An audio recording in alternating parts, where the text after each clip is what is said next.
नमस्कार। कक्षा 11वीं की नई पुस्तक भारत का संविधान, सिद्धांत और व्यवहार का अध्याय 1 आज हम आपके सामने लेकर आए हैं और अध्याय का नाम है संविधान क्यों और कैसे। 2 भागों में हमने इस अध्याय को बांटा है ताकि आपको अच्छी प्रकार से समझ में आ सके।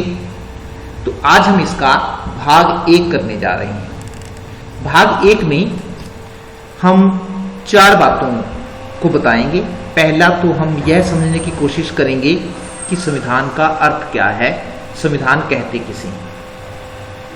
फिर संविधान के प्रकार जानेंगे, हमें संविधान की जरूरत क्यों पड़ती है इसको भी जानने की कोशिश करेंगे और संविधान क्या काम करता है ये भी इस अध्याय में बताएंगे।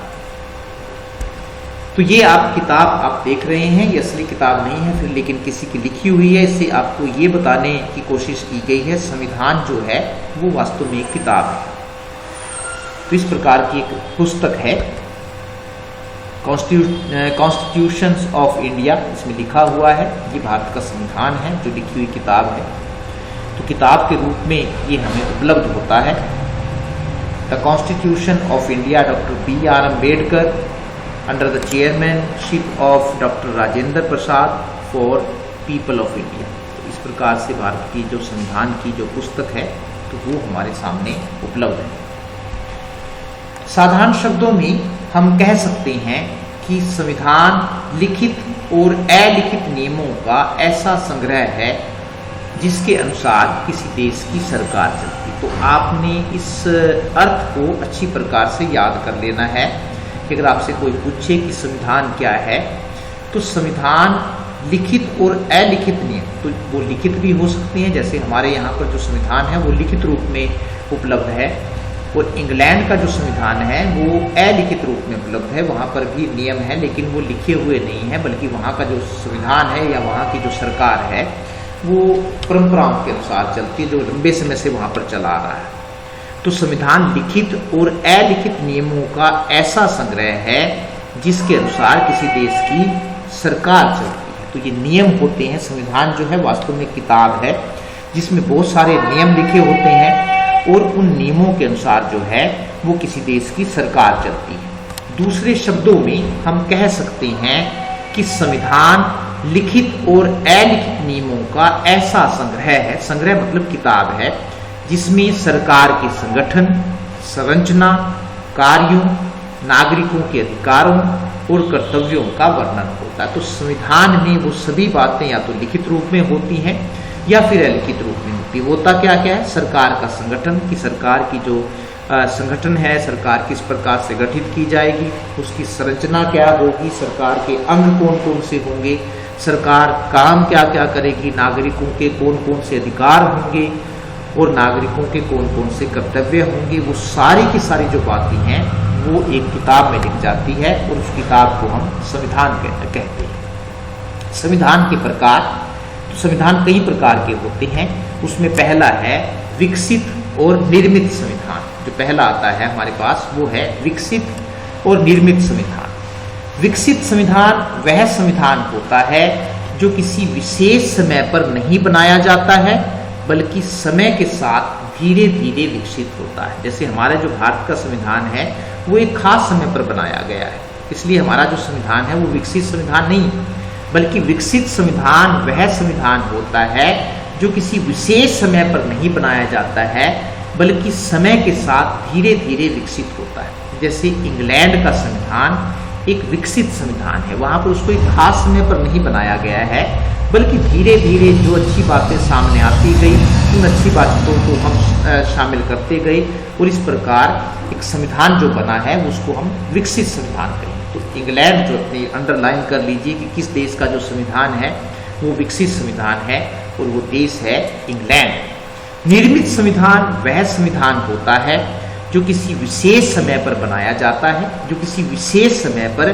किसी संविधान सभा द्वारा बनाया जाता है। जैसे भारत का संविधान निर्मित संविधान। तो पहला अंतर आपकी समझ में आ गया होगा कि विकसित संविधान क्या होता है और निर्मित संविधान क्या होता है। विकसित संविधान वह होता है जो समय के साथ साथ विकसित होता है, और निर्मित संविधान वह होता है जो खास समय पर किसी विशेष संविधान सभा द्वारा बनाया जाता है। तो हमारे जो भारत का संविधान है हम उसको कहेंगे कि वो निर्मित संविधान है। उसके बाद है लिखित और अलिखित संविधान। नाम से ही स्पष्ट पता चल रहा है कि जो लिखा हुआ है वो लिखित है और जो लिखा हुआ नहीं है वो अलिखित है। लिखित संविधान वह संविधान होता है जिसमें नियम और कानून लिखित रूप में होते हैं।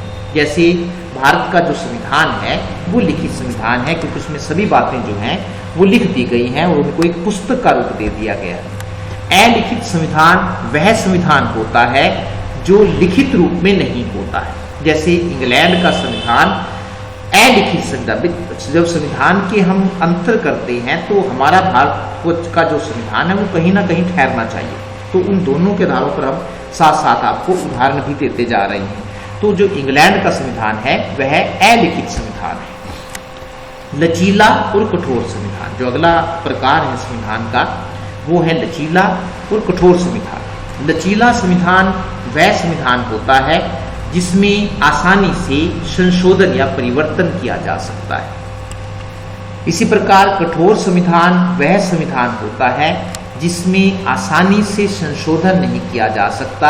इसमें संशोधन करने के लिए विशेष प्रक्रिया अपनानी पड़ती है जो बहुत कठिन होती है, इसलिए हम उसको कहते हैं कठोर संविधान है। तो जिसको आसानी से बदला जा सके, जिस संविधान को आसानी से बदला जा सके उसको हम लचीला संविधान कहेंगे, और जिस संविधान को आसानी से नहीं बदला जा सके बल्कि उसमें परिवर्तन करने के लिए खास प्रक्रिया अपनानी पड़े उसको हम कठोर संविधान कहेंगे। नेक्स्ट आता है प्रश्न, हमें संविधान की आवश्यकता क्यों पड़ती है, क्या कारण है कि हमें संविधान की जरूरत पड़ती है। तो हम आपको सभी को संविधान का अर्थ स्पष्ट हो गया सबकी सिंपल सा मैं आपको बता देता हूँ कि संविधान जो है एक पुस्तक है जिसमें बहुत सारे नियम लिखे होते हैं और इन नियमों के अनुसार किसी देश की सरकार चलती है। तो प्रश्न ये पैदा होता है कि हमें संविधान की जरूरत क्यों पड़ती है। पहला है, संविधान में सरकार के विभिन्न अंगों तथा उनके द्वारा किए जाने वाले कार्यों का वर्णन होता है। संविधान में इस बात का स्पष्ट वर्णन कर दिया जाता है कि सरकार के कौन कौन से अंग होंगे। सरकार के 3 अंग होते हैं, विधानपालिका, कार्यपालिका और न्यायपालिका। तो संविधान में इस बात का भी वर्णन कर दिया जाता है कि विधानपालिका क्या करेगी, कार्यपालिका कौन से काम करेगी और न्यायपालिका के कौन से काम होंगे। अब इसका जो बंटवारा है लिखने का परिणाम, इसका लाभ यह होता है कि सरकार का कोई भी अंग एक दूसरे के कामों में दखल अंदाजी नहीं करता, जिससे उनमें झगड़े भी नहीं होते। तो संविधान में ये साफ स्पष्ट रूप से बता दिया जाता है कि सरकार के कितने अंग होंगे और जब उनके कौन कौन से कार्य, जब ये सब बातें लिखकर दे दी जाती हैं तो फिर कोई भी अंग एक दूसरे के कामों में दखल अंदाजी नहीं करता और ना ही कर सकता है और ना ही फिर उनमें झगड़े होते हैं। तो इसलिए भी हमें संविधान की जरूरत पड़ती है। दूसरा, संविधान में नागरिकों के अधिकारों का वर्णन होता है। साथ ही इस बात का भी वर्णन होता है कि यदि नागरिकों के अधिकार उनसे छीने जाते हैं तो वे उनकी रक्षा के लिए क्या कर सकते। सिर्फ नागरिकों के अधिकारों का ही वर्णन नहीं होता बल्कि इस बात को भी बताया जाता है कि यदि किसी व्यक्ति के अधिकार छीनते हैं तो वो क्या कर सकता है। अतः हम कह सकते हैं कि संविधान द्वारा लोग अपने अधिकारों की रक्षा कर, जब लोगों को पता होगा कि मेरे ये अधिकार हैं और यदि कोई व्यक्ति मेरे से ये अधिकार छीनने की कोशिश करेगा तो मैं क्या कर सकता हूँ, तो फिर कोई भी व्यक्ति जो है या कोई भी संस्था उसके अधिकारों को नहीं छीन सकती है। तो अतः हम कह सकते हैं कि संविधान द्वारा लोग अपने अधिकारों की रक्षा कर सकते हैं। इसलिए भी संविधान की जरूरत पड़ती है क्योंकि उसमें सभी बातें साफ साफ लिखी होती हैं। तीसरा, संविधान में इस बात का भी वर्णन होता है कि सरकार द्वारा कौन कौन से कार्य किए जाएंगे और कौन कौन से नहीं किए जाएंगे। क्योंकि हमने पहले वाले भाग में आपको बताया सरकार के अंगों और उनके द्वारा किए जाने वाले कार्यों का वर्णन होता है। तो इससे सरकार को ये पता लग जाता है कि उसे कौन से कार्य करने हैं और कौन से कार्य नहीं करने। यदि संविधान न हो तो शासक अपनी इच्छा अनुसार कार्य करने लग जाएंगे और नागरिकों पर अत्याचार करने अगर ना लिखे हों सरकार के कार्य तो फिर व्यक्ति जो भी राज करेगा वो अपनी मनमर्जी से, मनमानी से कोई भी काम करने लग जाएगा और नागरिकों पर अत्याचार करने लग जाएगा। अतः संविधान एक ध्रुव तारे के समान है जो शासकों का मार्गदर्शन करता है, उनको बताता है कि आपको ये कार्य करने हैं और ये कार्य नहीं करने, आपको इस दिशा में जाना है और इस दिशा में नहीं जाना है। तो इसलिए हमें संविधान की जरूरत पड़ती है। अगला भाग है कि एक संविधान क्या करता है या संविधान के कार्य क्या है। जब आप संविधान बनाते हैं तो उसके काम क्या क्या है, उस संविधान जो बनाया है उसके काम क्या क्या। इंपॉर्टेंट प्रश्न है, आपने इसको भी ध्यान से सुनना है। पहला है संविधान का काम देश का सर्वोच्च कानून, supreme law of the country. देश का जो संविधान होता है उसका सबसे पहला जो काम है वो है देश का सर्वोच्च कानून है, इससे बढ़कर कोई कानून नहीं होता। संविधान देश का सर्वोच्च कानून होता है, कोई भी कानून उससे ऊंचा नहीं होता है। कोई भी सरकारी कर्मचारी या विधान पालिका कोई भी ऐसा काम नहीं, कोई भी ऐसा कानून नहीं बना सकते हैं जो संविधान के विरुद्ध, क्योंकि जब देश का सर्वोच्च कानून है तो ना तो कोई व्यक्ति और ना ही विधान पालिका जिसको हमने कानून बनाने की जिम्मेदारी सौंपी गई है, कोई भी ऐसा कानून नहीं बना सकते हैं जो संविधान के विरुद्ध। यदि कोई ऐसा कानून बनाता है तो न्यायालय ऐसे कानून को गैर कानूनी या असंवैधानिक घोषित कर सकते हैं। और यदि कोई व्यक्ति ऐसा करता है तो कोर्ट सबसे ऊपर बैठा होता है। न्यायपालिका का काम यही देखना है कि जो कानून बनाए जा रहे हैं वो संविधान के अनुसार है या नहीं। और यदि कोई व्यक्ति संविधान से बाहर जाकर काम करता है तो न्यायपालिका या हमारे जो अदालतें हैं वो देखती हैं, और यदि उसने कोई संविधान से बाहर जाकर कानून बनाया होता है तो न्यायपालिका या न्यायालय ऐसे कानून को असंवैधानिक का मतलब है कि जो संविधान के अनुसार न हो, असंवैधानिक घोषित कर सकते हैं। सरकार के गठन की जानकारी देता है, उसका काम क्या है संविधान का, वो है सरकार के गठन की जानकारी देना। किसी भी देश के संविधान से इस बात की भी जानकारी मिलती है कि सरकार का गठन किस प्रकार से होगा। ये संविधान से हमें पता चलता है, संविधान को पढ़कर हमें पता चलता है कि सरकार का गठन किस प्रकार से हो। उदाहरण के लिए यदि किसी देश में संसदीय शासन प्रणाली को अपनाया गया है तो हमें संविधान से इन विषयों की जानकारी प्राप्त होती है। किन विषयों की जानकारी प्राप्त होती है? वहां राष्ट्रपति की क्या स्थिति होगी, प्रधानमंत्री की नियुक्ति कैसे होगी, किसी भी दल को स्पष्ट बहुमत न मिलने की स्थिति में राष्ट्रपति किसे प्रधानमंत्री नियुक्त। अगर मान लीजिए तो संविधान से हमें सरकार के गठन की भी जानकारी प्राप्त होती है कि सरकार का गठन कैसे होगा। तो इसमें एक उदाहरण दिया गया है कि यदि किसी देश में संसदीय शासन प्रणाली को अपनाया गया है कि जहां पर संसद हो, तो वहां पर हमें ये पता चलता है कि वहां पर राष्ट्रपति की स्थिति क्या होगी संसद में, प्रधानमंत्री की नियुक्ति कैसे की जाएगी, और यदि किसी भी दल को स्पष्ट बहुमत न मिले तो ऐसी स्थिति में राष्ट्रपति किसे प्रधानमंत्री नियुक्त करेगा आदि। इसके अलावा संविधान का अगला कार्य क्या है, वो है सरकार के स्वरूप की जानकारी मिलती है कि सरकार का रूप कैसा होगा। किसी भी देश के संविधान से हमें सरकार के स्वरूप की भी जानकारी मिलती है।